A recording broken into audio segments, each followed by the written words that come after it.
En realidad, estos dos versículos dicen mucho acerca de Dios y de su obra. Y lo que voy a comentar hoy va a ser un poco técnico en algunos aspectos, porque al hablar de Dios debemos tener mucho cuidado de lo que decimos, porque a veces una sola palabra o una preposición cambia el significado de lo que estás diciendo sobre Dios, y eso lleva a doctrinas erróneas. Así que voy a pedir, bueno, en realidad siempre debo pedírtelo, pero hoy con mayor razón debo pedirte a que estés muy, muy atento. Siempre debes estarlo, pero hoy con mayor razón que hablaremos de cosas muy técnicas en algún momento. Pero quiero que pienses en primer lugar sobre las biografías. ¿Alguna vez has leído alguna biografía? Pues yo creo que todos.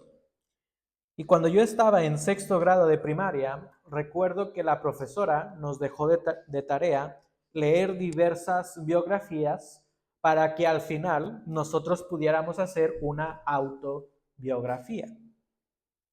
Y comúnmente las biografías comienzan con el nacimiento de la persona y concluyen mayormente con la muerte de esa persona. A menos que haya sido una persona muy influyente, a veces al final también hablan un poco sobre su legado. Pero cuando tú estás leyendo una biografía, tu mente se transporta a la época o a las circunstancias en las que vivía esa persona.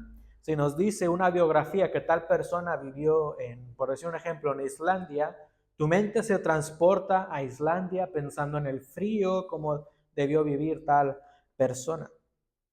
Pero no sé si te ha pasado que en algún momento que estás leyendo la biografía de una persona tan detallada, tú llegas a pensar que sí conociste a esta persona.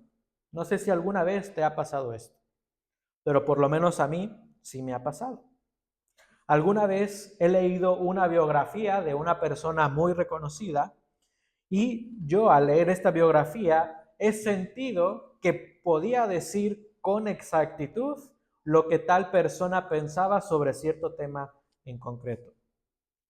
No sé si alguna vez te ha pasado algo así.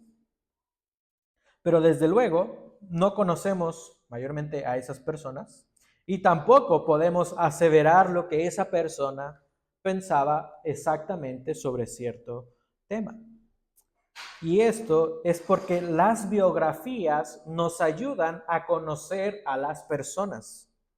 Sin embargo, las biografías no nos ayudan a tener una relación con las personas que están describiendo. Las biografías te dan información, pero no te ligan a la persona, no te hacen tener un contacto con la persona que están relatando. Y la Biblia sí nos habla sobre Dios.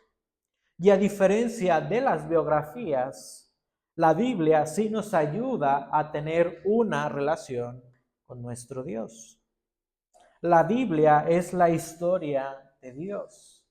Pero a diferencia de las biografías, la Biblia no demuestra el principio y el fin de Dios, porque Él es el ser eterno.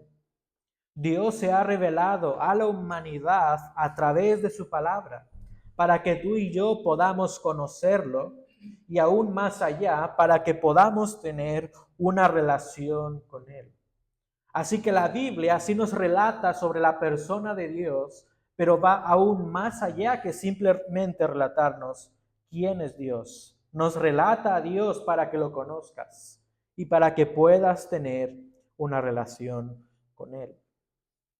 Y de manera muy específica, Génesis, que es el primer libro de la Biblia inspirada por Dios, fue escrito por Moisés y fue dirigido a una audiencia muy en particular. Si fue Moisés quien lo escribió, pues desde luego fue escrito en el tiempo y dirigido en el tiempo de Moisés. Fue dirigido a la nación de Israel después del Éxodo, pero durante el peregrinaje a la tierra prometida. es decir, un poco antes de que Moisés muriera y a punto de llegar a la tierra prometida. Dios quería hacerle ver a su pueblo que Él debía ser el centro de sus vidas. Y para esto Moisés, inspirado por el Espíritu Santo, escribe a la nación de Israel para que vean cómo Dios había obrado en el pasado y cómo Él cumplía sus pactos. Porque recuerda, la nación de Israel justamente acababa de tener una relación de pacto con Dios su Salvador. Por esto el libro de Génesis nos demuestra cómo Dios cumple sus promesas. Dios hizo un pacto con Adán, con Noé. Lo veremos más adelante a lo largo de esta serie. Y también a lo largo de los meses veremos cómo Dios cumple su pacto con Abraham, con Isaac y con Jacob. Así que Dios escribe, o Dios permite que se escriba este libro para que su pueblo conozca de Él y se aferre a Él. De manera que el libro de Génesis y toda la Biblia nos revela a Dios para que tú y yo podamos conocerlo y tener una relación con Él. Y también para nosotros este libro es un recordatorio de la obra de Dios. No es solamente para los israelitas que salieron de Egipto, también es un recordatorio para nosotros de cómo Dios ha obrado a lo largo de la historia, cómo Él obra en el mundo y cómo obra particularmente en su pueblo. Necesitamos conocer a Dios para vivir confiados en Él. Necesitamos conocer a Dios en la nueva vida que Él nos ha dado en Cristo Jesús. Es solamente por la obra salvífica de Dios en nuestras vidas que nosotros podemos tener una relación con Dios. Y en esa relación con Dios, que es una relación entre padre e hijo, Dios quiere que no pierdas de vista que Él es el centro de todo. Toda la Biblia, de principio a fin, revela que Dios es el centro de todo. Y este es el punto en el que quiero enfatizar. Dios debe ser el centro de nuestras vidas. Y al igual que la nación de Israel, nosotros compartimos algo. Perdemos la centralidad de Dios en nuestras vidas. Cuando la nación de Israel salió de Egipto y va de camino a la tierra prometida, perdió la centralidad de Dios en sus vidas. Ellos comenzaron a recordar lo que tenían en Egipto, pero Dios les demostraba una y otra vez que Él es el único Dios que puede sustentarlos. La nación de Israel había vivido unos 400 años en Egipto. Y ellos allí pudieron ver múltiple adoración a dioses falsos. Y al salir de Egipto, Dios quería mostrarles que Él es el centro de todo y que Él sostiene todas las cosas. Así que ellos no debían de perder de vista esa centralidad de Dios. No debían de buscar a otros dioses tal como lo habían aprendido en Egipto. Ellos debían reconocer que Dios era el centro de sus vidas, porque Él los salvó por misericordia. La nación de Israel podía quitar esa centralidad de Dios en sus vidas para comenzar a adorar a dioses falsos. Y de la misma manera, tú y yo podemos quitar de nuestra mente a Dios. Tú y yo podemos perder la centralidad de Dios en nuestras vidas y comenzar a adorar los dioses materiales de nuestro contexto. Porque recuerda lo que dije la semana pasada. Hoy en día hay dioses falsos. El ser humano es un Dios falso. Es un Dios idealizado por el mundo. Ante todo esto, el autor del libro quiere que no pierdas la centralidad de Dios y que tú lo conozcas, porque Él te ha dado nueva vida. Este es el contexto donde se escribió Génesis. Dios le dio nueva vida a la nación de Israel al salir de Egipto. Y están comenzando una relación de pacto. Debían recordar que Dios era el centro de todo. Y de la misma manera, nosotros no debemos perder la centralidad de Dios en nuestras vidas. Por esto, a través de este sermón, quiero preguntarte, ¿por qué Dios debe ser el centro de tu vida? ¿Por qué Dios debe ser el centro de tu vida? Y en estos versículos vemos dos razones. Y la primera es que Dios debe ser el centro de tu vida porque Él es el ser eterno. Es el único ser eterno. Génesis 1:1. En el principio creó Dios los cielos y la tierra. Pero nota que dice, en el principio creó Dios. La Biblia comienza declarando el inicio de las cosas creadas. No comienza declarando el inicio de Dios, sino de todo lo creado. Hay un principio temporal para lo creado, pero no hay un principio para el Creador. Dios existía desde antes del primer momento dentro del marco temporal. El Salmo 92 dice, antes que los montes fueran engendrados y nacieran la tierra y el mundo, desde la eternidad y hasta la eternidad, tú eres Dios. Así que Dios ha existido antes del primer momento del marco temporal. La Biblia dice que Dios es el Altísimo, que Dios es el sublime que vive para siempre, según Isaías 57:15.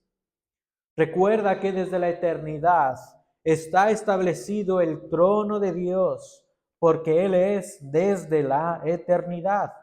Salmos 93:2. Así que con todos estos versículos podemos ver que Dios es trascendente sobre el tiempo, porque si no lo fuera, Él estaría limitado por el tiempo. Dios no está sujeto al tiempo, porque Dios no tiene principio y no tiene fin. Y Dios, en su experiencia y en su conocimiento de sí mismo y de toda la realidad, fuera de Él no hay sucesión de tiempo. Es decir, que fuera de Él no hay un marco temporal como nosotros lo tenemos. Y como Dios es trascendente sobre el tiempo, Él está en control del tiempo. Él está en control del tiempo. Dios controla el tiempo para sus propósitos y para su gloria. Desde la eternidad, Dios gozaba de sí mismo y desde la eternidad, Él decidió fundar el universo para crear un pueblo para sí e impartirles de su gracia. Segunda Timoteo 1:9 dice que Él nos ha salvado. Dios nos ha llamado con un llamamiento santo, no según nuestras obras, sino según su propósito. Y nota esto, y según la gracia que nos fue dada en Cristo Jesús desde la eternidad. Así que desde la eternidad Dios gozaba de sí mismo y Él decidió fundar el universo para crear un pueblo para sí mismo. Así que hay seguridad para el pueblo de Dios. Es por el Dios eterno que el pueblo de Dios puede descansar de la salvación que Dios les da. Tito 1:9 dice que tenemos esperanza de vida eterna, la cual Dios, que no miente, prometió desde los tiempos eternos. Así que desde la eternidad estaba destinado que Dios amara a su pueblo. En estas verdades debía aferrarse la nación de Israel al salir de Egipto. Y de esta manera ellos recordarían y reconocerían que Dios debía ser el centro de sus vidas. Porque desde la eternidad Dios había elegido a su pueblo. Los israelitas debían dejar de preocuparse por su presente. Debían dejar de preocuparse por lo que les podría pasar durante su peregrinaje a la tierra prometida. Ellos debían dejar de preocuparse porque desde la eternidad Dios los había elegido como su pueblo. Pero solamente podían confiar en Dios si en verdad conocían a Dios. Dios se reveló a su pueblo de muchas maneras. A lo largo del libro de Génesis y del Éxodo podemos ver que Dios se reveló de maneras sorprendentes. Y ellos debían conocer a ese Dios verdadero. Pero Dios también se ha revelado por escrito para demostrar quién es Él, para decir qué hace Él a través de su pueblo.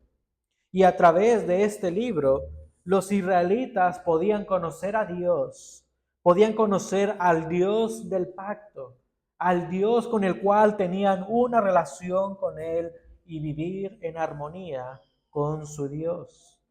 Ellos podrían recordar lo que Dios hizo en el pasado con otras personas, como con Abraham, como con Noé, y así comenzar a depender de Dios en su presente, porque Dios está en control desde la eternidad. Y para nosotros no hay diferencia. A través de este libro, tú puedes conocer al Dios eterno. Tú puedes ver cómo Dios está obrando en su pueblo.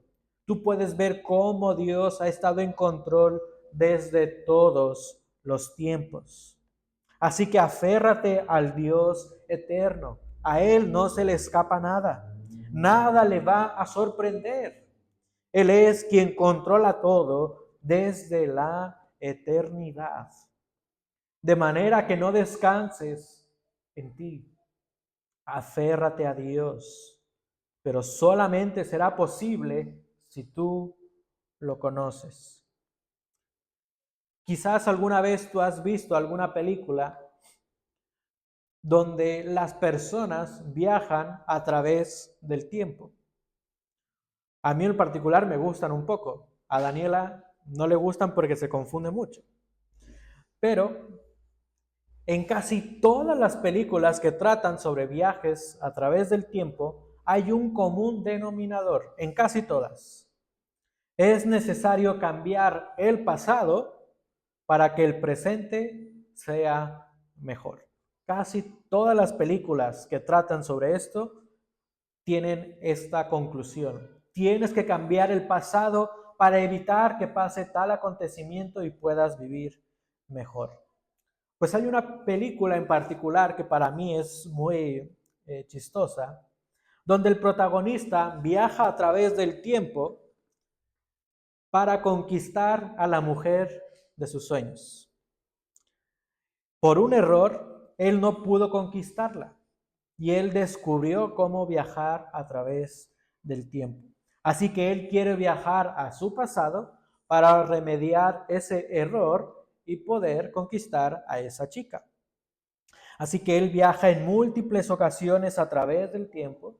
Él trata de remediar su error y así, según él, la chica podía estar con él en su presente.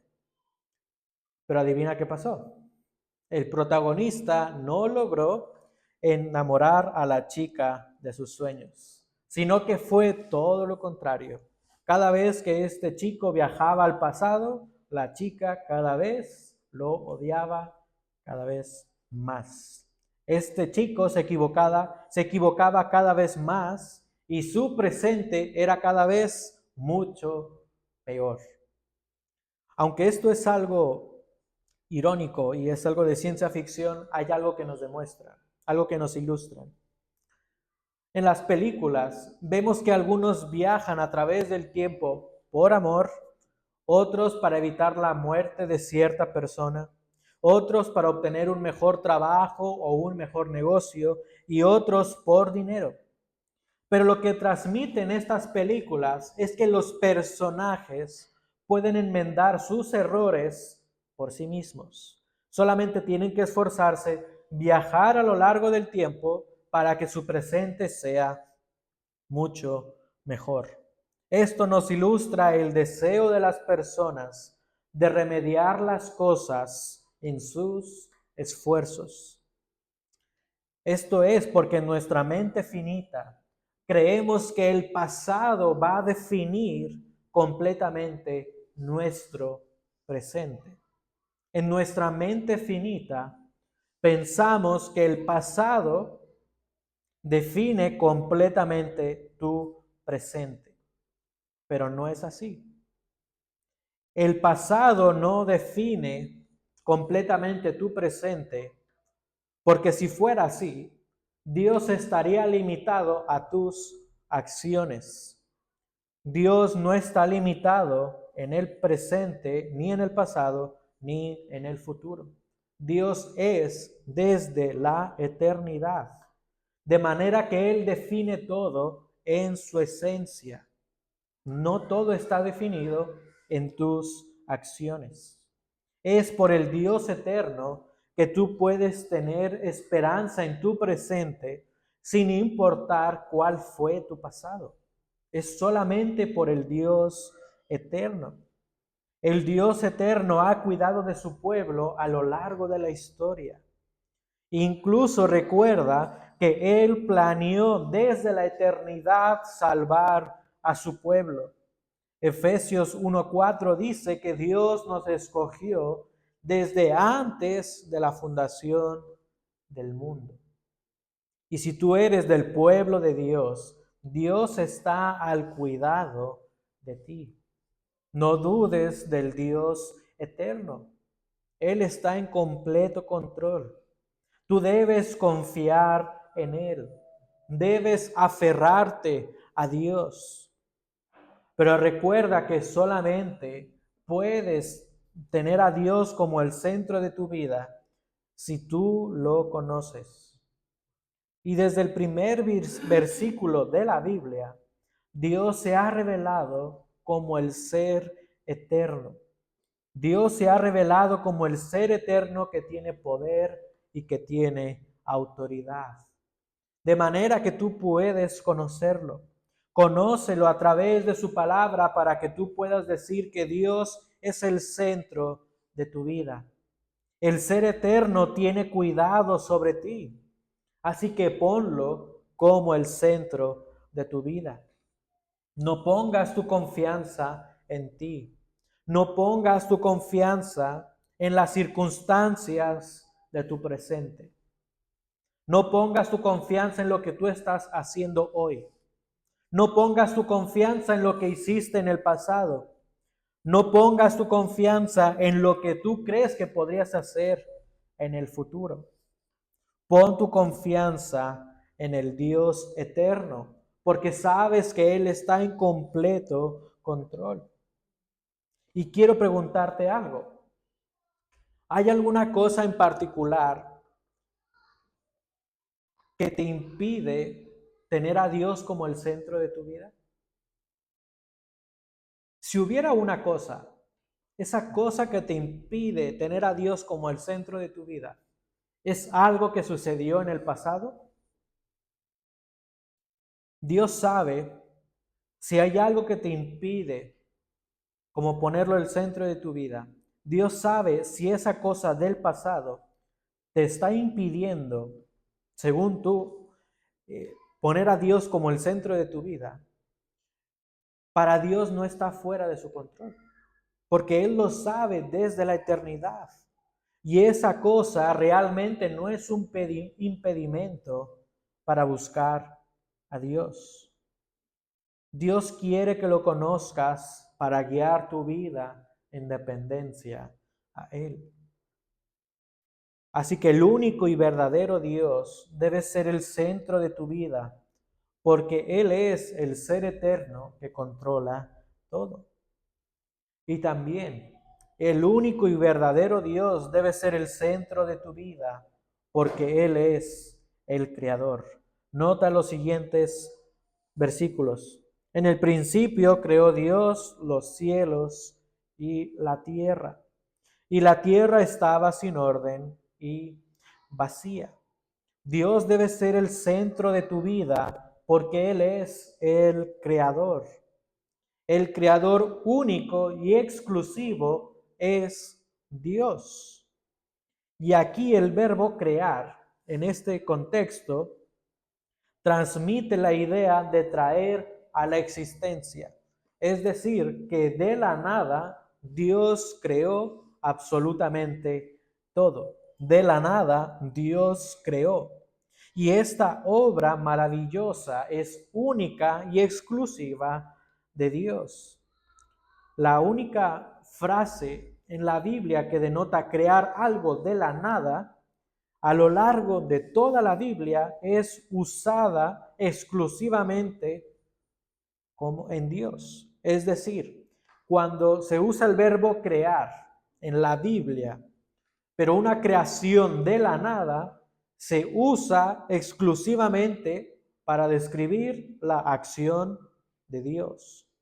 Dios es tan poderoso que de la nada creó todo con el poder de su palabra. El Salmo 33, 6 al 9 dice que por la palabra del Señor fueron hechos los cielos y todo su ejército por el aliento de su boca. Él junta las aguas del mar como un montón, pone en almacenes los abismos. Y ahora el salmista da una respuesta. Tema al Señor toda la tierra, tiemblen en su presencia todos los habitantes del mundo, porque Él habló y fue hecho, Él mandó y todo se confirmó.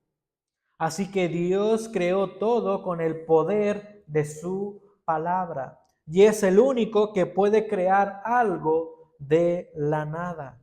Dios es el ser creador, así que Él es el creador. Pero veamos que este versículo describe o usa la palabra Dios y es un sustantivo en el hebreo que se llama Elohim. Elohim en el hebreo transmite la esencia de Dios. Dios es poder consumado. Dios es vida en y por sí mismo. Y Dios también es la fuente de vida para todos los seres vivos. Algunos versículos describen al Señor, es decir, a Elohim, como el Dios vivo. Un ejemplo de esto es el Salmo 84:2. Así que Dios, Elohim, es el ser vivo que da vida. Pero aquí hay algo muy importante que decir. El sustantivo hebreo, Elohim, es un sustantivo plural. ¿Entendéis esto? Elohim, el sustantivo, es un sustantivo plural. Sin embargo, este sustantivo plural tiene verbos en singular. No es lo más correcto que son dioses, pero para que lo entendamos de una manera muy finita, el sustantivo plural es dioses, pero es un solo Dios. Pero este sustantivo plural usa verbos en singular. Así que dioses creó, sería la traducción tal cual, que no comunica lo que es, pero sería dioses creó. Ejemplo, en el principio creó, singular, Dios, plural, Elohim. Más adelante, en el versículo 4, y vio, singular, Dios, Elohim, plural. Versículo 7, e hizo, singular, Dios, Elohim, nuevamente, plural. Así que desde el inicio de la Biblia, Dios se revela al hombre como tres personas con la misma esencia divina. Solo hay un Dios verdadero que está formado por una esencia eternamente como tres personas distintas. Hay un solo Dios y este Dios son tres personas: Padre, Hijo y Espíritu Santo. Son tres personas, un solo Dios.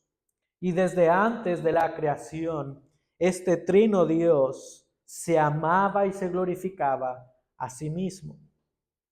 Un ejemplo está con el relato que dice Jesús en Juan 17, donde Jesús está orando para que el Padre le dé de su gloria.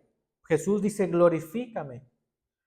Y él menciona que el Padre debe glorificarle como la gloria que tenía desde la eternidad. Son palabras textuales de Jesús. Así que las tres personas de la Trinidad obran juntas antes de que el mundo existiera. Las tres personas de la Trinidad realizan obras divinas de una forma inseparable. Así que no podemos pensar que solamente el Padre hace cierta cosa y que el Espíritu Santo no actúa de esa misma manera. Un ejemplo está en la salvación. Efesios capítulo 1 menciona la obra del trino Dios en la salvación. El Padre nos elige, el Hijo nos redime y el Espíritu Santo nos sella. Así que ninguna persona de la Trinidad realiza obras que excluya a las otras dos, porque la Trinidad no está dividida. Las obras que hace el Dios Trino no están divididas. Y en el caso de la creación, las tres personas de la Trinidad actuaron creando absolutamente todo.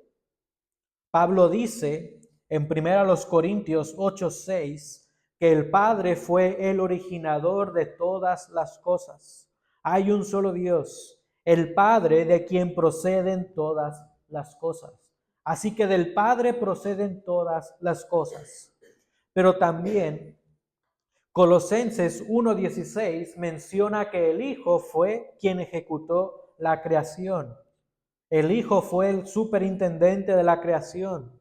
Colosenses 1:16, en Él fueron creadas todas las cosas, tanto en los cielos como en la tierra, visibles e invisibles, sean tronos o dominios o poderes o autoridades, todo ha sido creado por medio de Él y para Él. Así que el Padre es el que origina todas las cosas, el Hijo quien lo ejecuta, y el Espíritu Santo fue quien cuidó y protegió la obra creadora de Dios.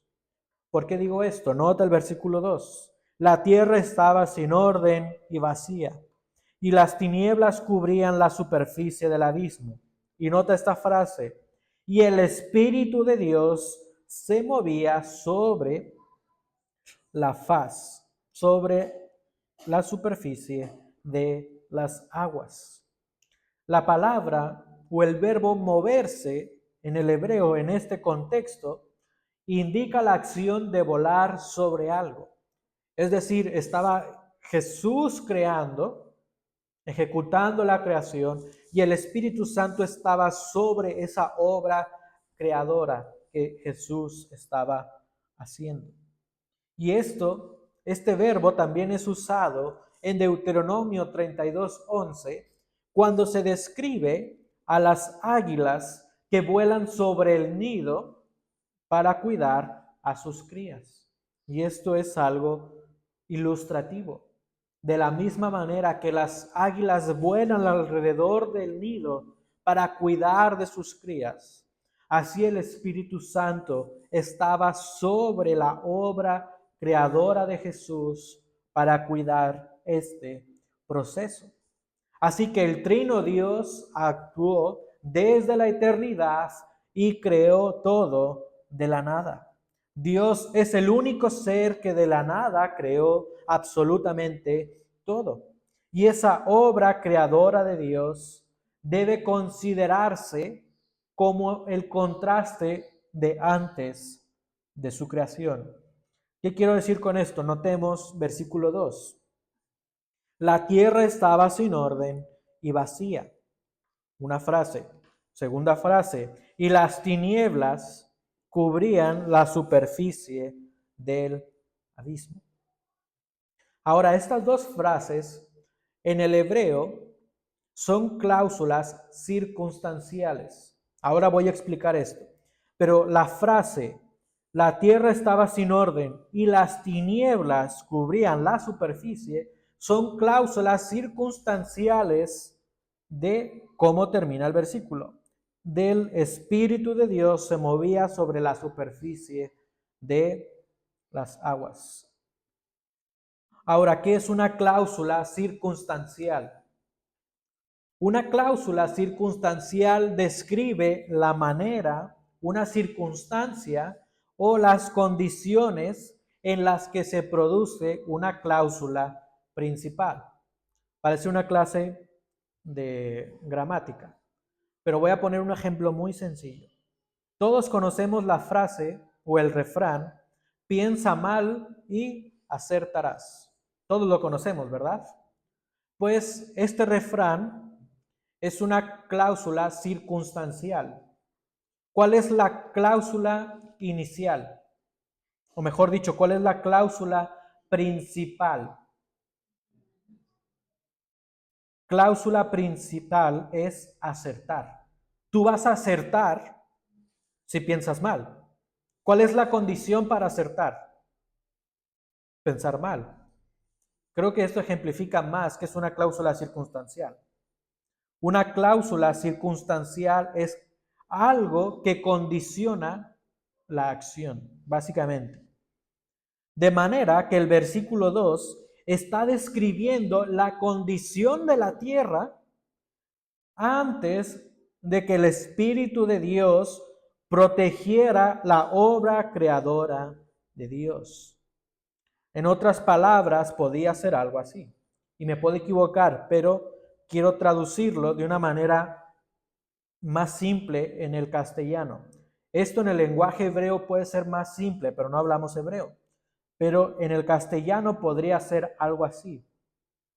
Mientras no había islas, tierra o mares definidos, y mientras que no había ninguna clase de especie vegetal o animal, el Espíritu protegía la obra creadora de Dios.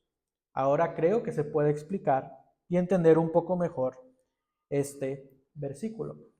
Así que lo que menciona este versículo es que el Espíritu Santo protegió la obra creadora de Dios. Y antes de la creación no había absolutamente nada. No había islas, no había tierra, no había mares definidos, no había ninguna especie vegetal o animal. ¿Y por qué menciono todo esto? Porque veremos la próxima semana que capítulo 1 de Génesis describe cada una de estas cosas. Desde el principio de la Biblia no hay duda que Dios dio forma a la tierra y que Dios llenó la tierra. Todo el resto del capítulo trata específicamente sobre esto. Y esta verdad es indispensable para toda persona, porque el ser creador es Dios. El Señor es el creador y no hay ninguno fuera de él. Dice Deuteronomio 4:35. De manera que todo ser creado es dependiente del creador. Y por ser dependiente, el creador cuidará de ti. Tú al ser creación eres dependiente de Dios. Y estos versículos deben humillarte, deben ayudarte para que tú reconozcas que dependes del Creador. La Biblia dice que del Señor es la tierra y todo lo que hay en ella, el mundo y los que en él habitan. Tú debes depender del Señor, porque Él es tu Creador. Y si esto para ti no es suficiente para creer que dependes de tu Creador, te animo a reflexionar sobre algunas cosas. La gente en realidad piensa que nosotros somos simplemente materia. En la filosofía se llama el materialismo, no materialismo consumista, sino materialismo en la física. Y quiero que pienses en esto. Si todo lo que está en nuestro alrededor no es más que simple materia que no depende absolutamente de nada, yo pregunto, ¿cómo es que la materia actualmente no está creando absolutamente nada nuevo? Debe haber una causa inicial de la materia, pero también debe haber una fuerza inicial que provocó la materia. ¿Entendéis esto? Debe haber una causa de la materia y una fuerza adicional que provoque la materia. Y algunos dicen, bueno, es que la materia no se crea ni se destruye. Hay un principio llamado el principio de conservación de la masa por Lavoisier, no sé cómo se pronuncia, en el cual dice que la materia no se crea ni se destruye, solo se transforma. Quizás tú recuerdas esto cuando estudiabas. Pero esta ley no está explicando cuál fue la causa inicial de la materia. Describe la materia después de ser creada, pero no antes de ser creada. Además, si tú fueras simplemente un ser material, es decir, un ser de átomos sin espíritu, ¿cuál fue la causa inicial de la materia de la que tú estás compuesto? No hay manera de decirlo, si crees que simplemente eres materia. Y además, y si solo eres más que simple materia, ¿por qué debemos confiar en las personas si no son algo más trascendente? Podríamos confiar en cualquier otro ser material. Y si te das cuenta, en el mundo pone al ser humano como la cúspide. Pero ¿por qué no confían de la misma manera que en el hombre de cualquier otro ser material? Y esto es porque la conciencia humana nos hace reflexionar sobre una causa inicial de la materia.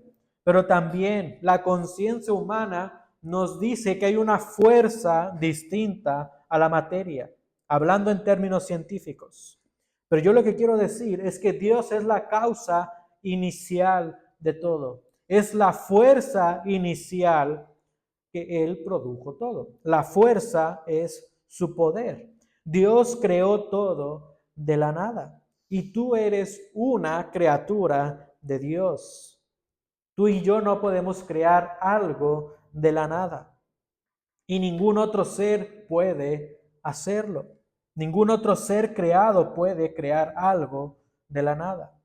Así que estos dos versículos, desde el inicio de la Biblia, nos demuestran lo pequeño que tú y yo somos. Nos demuestran lo grande que es Dios, el Creador. Y a su vez, estos versículos te dan esperanza, porque hacen ver que Dios está actuando en el mundo.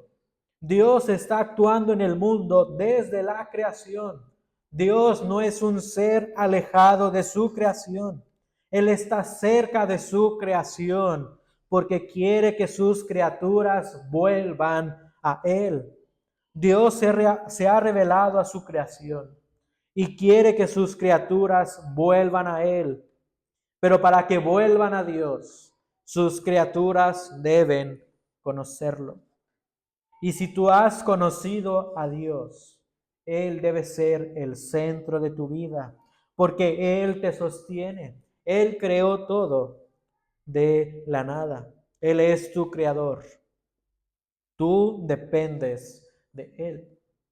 Y quizás tú ahora dices, bueno, pero esto en realidad es solamente para aquellos que no creen que existe un Dios. Yo creo que Dios existe, así que este sermón o esa enseñanza no es para mí. Pero déjame decirte algo. Esta verdad también es para ti si tú ya crees en el Creador. Porque tú puedes creer que hay un Creador, pero a su vez puedes vivir sin depender del Creador. Es una gran diferencia. Tú puedes creer en el Creador, pero a su vez puedes vivir sin depender de Él. Por esto nosotros debemos reconocer que Dios es el Creador y que yo dependo absolutamente de Él. Dios actúa entre su creación para que tú lo conozcas, para que tengas una relación con Él, para que tú dependas de Él. Tú no eres autosuficiente. ¿O tú crees que eres autosuficiente? ¿Crees que el trabajo que tienes es solo por tu dedicación? ¿Crees que el dinero que tienes es solo por tu esfuerzo? ¿Crees que tus conocimientos académicos son solo por tu capacidad intelectual? Y en efecto, debes esforzarte, debes ser dedicado, pero nada de eso garantiza que tú puedas obtener algo. Es solamente por la gracia del Dios creador que tienes todo lo que tú tienes. De manera que tú eres dependiente de Dios. No eres autosuficiente.